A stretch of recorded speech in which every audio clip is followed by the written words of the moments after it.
साथियों, सादर जय जिनेंद्र।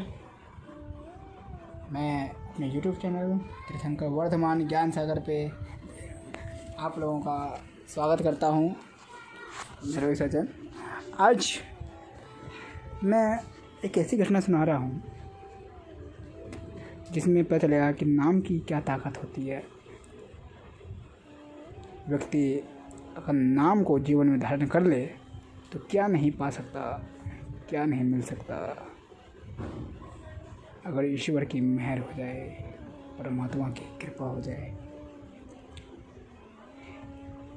एक पंडित था, पंडित जो घर घर में जाके पूजा पाठ कराना तथा उनसे जो दक्षिणा मिले उससे उसका घर बार चलना।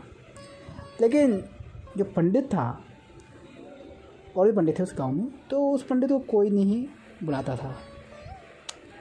सुबह निकलता, सोचता आज कोई बुलाएगा, लेकिन कोई नहीं बुलाता था।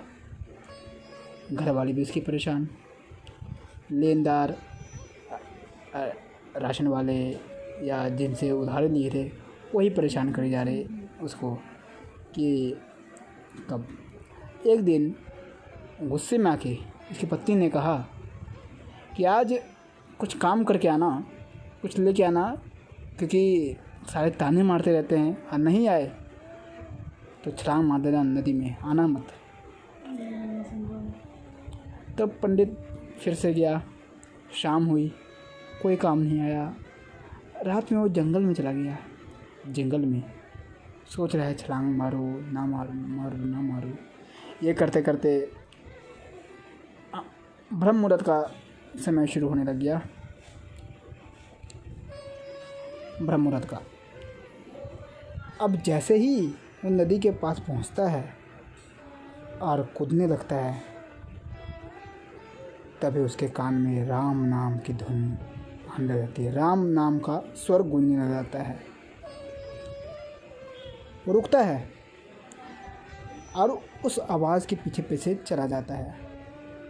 मैं बताऊं, ये कोई ऐतिहासिक घटना नहीं, ऐतिहासिक है। इस बात को प्रमाणित श्री गुरु ग्रंथ साहिब करता है।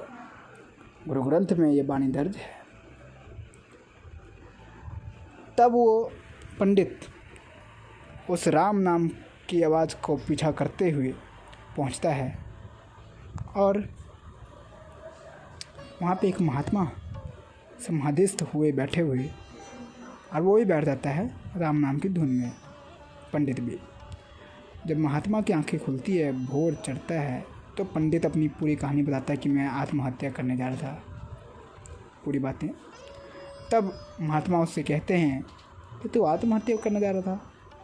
अरे ये राम नाम का जो जाप है ये इतना शक्तिशाली है, इससे तो संसार के सारे पदार्थ तेरे चरणों में आ जाएंगे। तुम पंडित हो, घर घर में पूजा कराते हो, राम का नाम लेते हो, कभी अपने लिए राम का नाम लिया है? मित्रों, यहाँ पे ध्यान देने वाली बातें हैं। जितने भी कीर्तनीय सत्संगी हैं, ठीक है, वो करते तो हैं, लेकिन कभी अपने लिए भी करते हैं। जब कोई व्यक्ति अपने लिए वो काम नहीं करता और दूसरे के लिए करता है, तब उसका वो जो प्रभाव है सामने वाले पे वो उतना नहीं पड़ता। क्योंकि व्यक्ति जो कार्य कर रहा है और वो कार्य सामने वाले को बताए तो वो हृदय से निकल के उसके हृदय पे लगती है। तब से वो पंडित भी राम नाम की धुनी रमाने लग गया। राम नाम में उसको रस आने लग गया पहले दिन से ही। अब वो सुबह जाता, शाम को घर पहुंचता, रात को निकल जाता। एक दिन पत्नी ने पूछा काम मिल गया? पंडित ने भी जान छुड़ाने के लिए कह दिया, हाँ मैं राजा के दरबार पे लगा हूँ, वहाँ भगवत गीता सुनाने की मेरे को ड्यूटी लगी है। जिस दिन राजा प्रसन्न होगा उस दिन वो मुझे धन देगा। इस पंडित का नाम पता क्या है इतिहास में? बेनी। मुझे वो वाणी याद नहीं आ रही, गुरु ग्रंथ में दर्ज है। एक आदमी जो आत्महत्या करने जा रहा था, उसे राम नाम का रस लग गया, रंग चढ़ गया और राम नाम का जाप करने लग गया। तब क्या होता है, ऐसे ही चलता रहा। उसने भी लेनदार को, उसकी पत्नी ने मना कर दिया और राशन वाले को भी कि मेरे पति को काम मिल गया राजा के दरबार में, तो जब उनको धन मिलेगा तो मैं सबके आप चुका दूंगी। तो भाई कई महीने बीत गए। अब लेनदार ने तो आना ही था, फिर से आए, पुनः आए, और जब आए तो फिर से उसकी पत्नी ने कहा देखो तुम राजा से मांगते नहीं, मांगो, और आज नहीं मांग के आए तो मैं अपने बच्चों के साथ खुद ही छलांग मार लूँगी नदी में। पंडित को बात ये झकझोर दी। पंडित रात को फिर से चला गया, समाधिस्थ हो गया, राम नाम की धुन में खो गया। अब चिंता उसे होने लगी जिसका ये नाम जप रहा था। अब राम को उसकी चिंता होने लगी कि क्या करे। राम ने, उस परमेश्वर ने, उस निरंकार ने, उस निर्गुण स्वरूप ने, राम ने उस देश का जो राजा था उसका भेष धारण किया और ढूंढते फिर रहे हैं कि बेनी भगत का घर कहाँ है।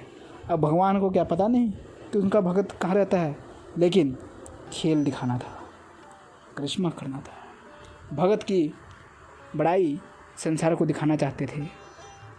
पता किया, पहुँचे, घर भंडारों से भर दिया, घर बनवा दिया सैनिकों को आज्ञा के देखे।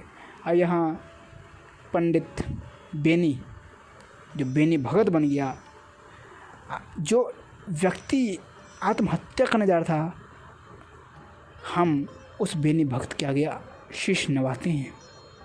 गुरु ग्रंथ साहब पे जब शीश नवाते हैं तो उसे भी शीश नवा देते हैं, क्योंकि उसका भी नाम दर्ज है उस वाणी में। और वाणी ऐसे ही नहीं दर्ज हो जाती है, ये बहुत ही पावरफुल चीज़ है, ध्यान देने वाली बात है। तो वो मुरझाया हुआ घर में आया। तब उसकी पत्नी ने बताया कि राजा आए थे, राजा कह रहे थे कि बेनी मुझे कथा सुनाता है, वो मुझसे धन नहीं मांगा, लेकिन मैं खुद धन देने आया हूँ। पंडित को समझने में देर नहीं लगी कि कौन है, क्योंकि वो तो जाता ही था राजा के पास। अब आप ध्यान करें कि नाम जपने में क्या क्या पावर है, क्या शक्ति है। इसलिए नाम को अंदर धारण कर लो। नाम में बहुत शक्ति समाई हुई है।